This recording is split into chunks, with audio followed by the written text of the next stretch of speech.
It's my feel-good breakfast show.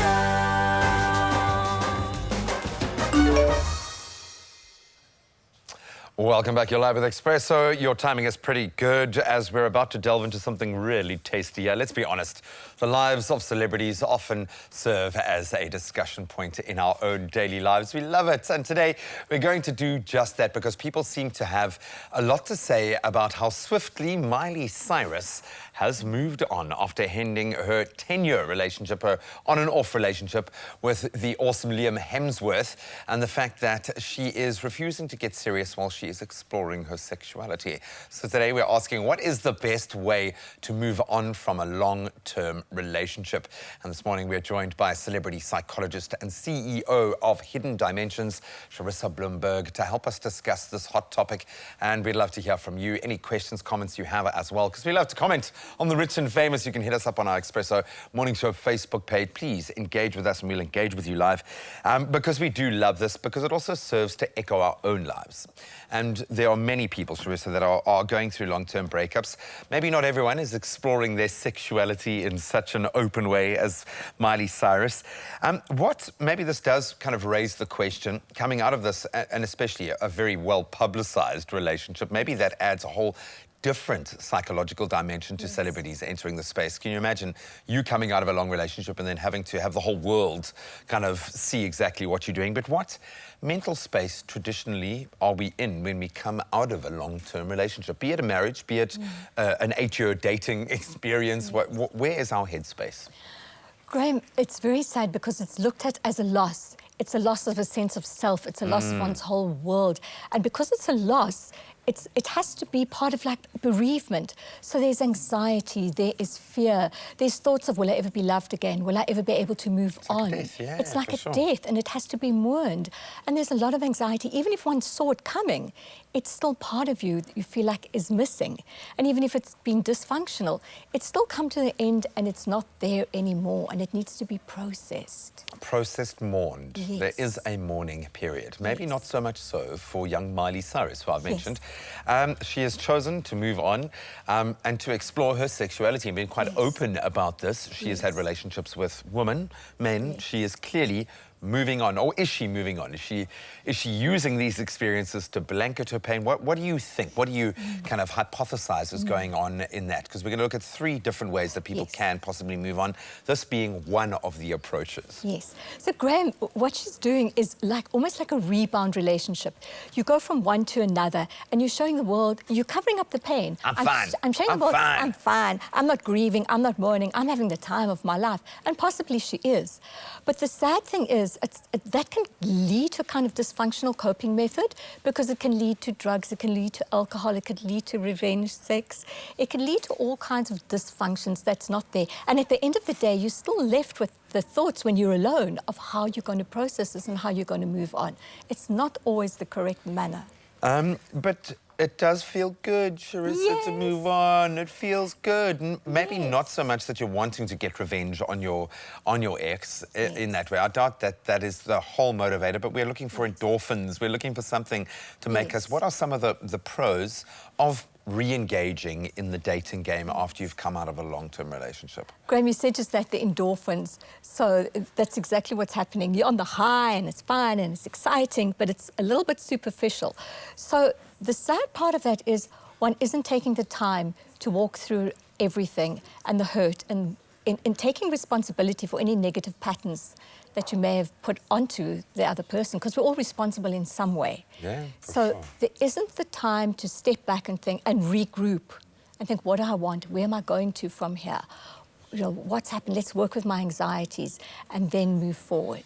And if you're thinking that you weren't complicit in the breakup now, if it was all their fault, then you aren't ready to move on. I can promise you that. So we are then obviously looking at the other extreme, where you might completely withdraw from the world and become monk-like in your kind of isolation.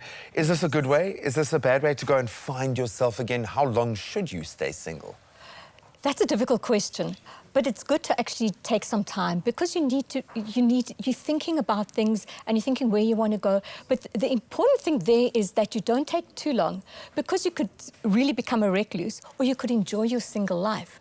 And then what's happening is you're scared to take another chance, you're scared to move forward, you're scared to put yourself out there, or you're becoming so independent you don't Scared need of anybody. meaningful relationships. Yes, but it's the healthiest way to do it, is to take some time out and remain single and work on the self-esteem, work on the confidence, do some journaling, get some counselling, get some sleep, eat properly, nurture Process. oneself. Process is the key word, yes. Absolutely, Heather. We're going to continue our chat about ending those long-term relationships using some very famous faces as the model, but of course applying it very much to our own lives. Maybe you are going through exactly that right now. Let us know on our Expresso Morning Show Facebook page if you've got any questions, maybe some great insights as well. We'd love to share them.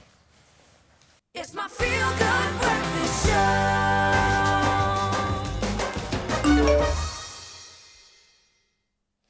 Welcome back. You are live with Expresso as we continue a very interesting discussion. We are talking about those long-term relationships that have come to an end and how we move on, using Miley Cyrus predominantly as a roadmap to what we should, what we could, what we might be doing, and the pros and cons of that. And Charissa Bloomberg joins us to continue what is quite an interesting, quite a spicy discussion here, certainly when you're using Miley as an example for this roadmap, because she has had a really interesting, obviously breaking up with Liam Hemsworth, she has been, as she is proclaimed to the world, exploring her sexuality. With both men and women. We've spoken about what moving on very quickly can do, and we just touched on what moving on very slowly can do when you take that time, yes, positively to maybe reassess, do some kind of self-evaluation. But what are some of the pros and cons of staying single, and how long again should we stay single? What is too long? Too long, it's very difficult, Graham, to actually personal, put... yeah. It's personal. You know, put a few months, but by the time it's a few years, I'd say we're in the danger zone. I think until one actually feels secure in oneself and ready, once your confidence level is back, and once you feel you've literally worked through all the issues and all the suffering, and you've closed the door, and you haven't stalked the person on Facebook and done some strange things, once you've really worked through, then it's time to start testing the waters again, but not to leave it too long, because you know too long is then building up more insecurities possibly. Yeah, and just allowing those negative patterns to kind of when I talk about patterns, inevitably everything you see is going to remind you of the relationship, of the joy that once was. But the problem is there are so many patterns that you've established as a couple that become a part of your daily life. And you don't want to be reminded, you don't want to see those friends, you don't want to go to that favorite restaurant, you don't want to see that billboard that you drive past every day.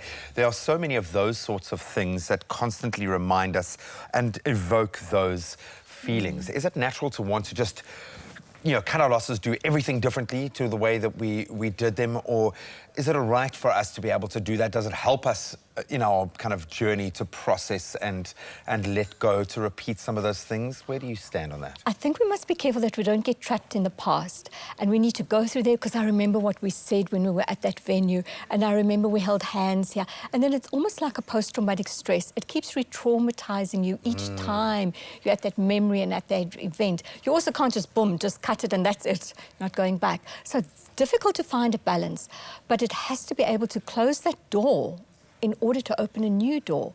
And with every heartache and every pain, there's something new that's going to come in. It wasn't possibly meant to be at some point. So we have to do the work, but not hold on to the past too much. Where do you stand added to that on kind of shared social groups? Because we love to, obviously when it comes to our celebrities, you know, we know them, we feel like we've got free reign to be able to talk, but their lives are really heavily publicized, and very often they all swim in the same circles. But when it comes to our lives, same thing can happen, that we're going to see the same people. Do we cut off their friends? Do we stay friends with their friends? How do you feel about that? That's a hard one. You're staying friends with them, and then you want to find out what the person is doing, and have you seen them, and are they going to be there? And difficult one. I think if the friends are close, it's a pity to cut the ties. Really it is. But if you can remain independent and not seeing the friends just because you want to hear about the partner and what the ex is doing, to find that balance. Very quickly to wrap us up here, how important is it to have gone through this process before we actually engage in a new relationship? It's critical, Graham, that we actually take a step back and look at all the patterns. Otherwise, we're going to bring all that negativity, all the insecurities into the new relationship. So take the time. Do things you've never done before. Eat, sleep, be happy, exercise. Run up mountains. Run up mountains.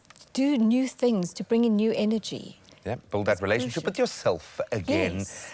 You can explore. You don't have to do it maybe to the extent, the extremity that Miley Cyrus is currently doing it. But Miley, we love you for sharing your world with us. And hopefully this has brought you some insight into what you can possibly do to process before you can move on to another meaningful, healthy, long-term relationship.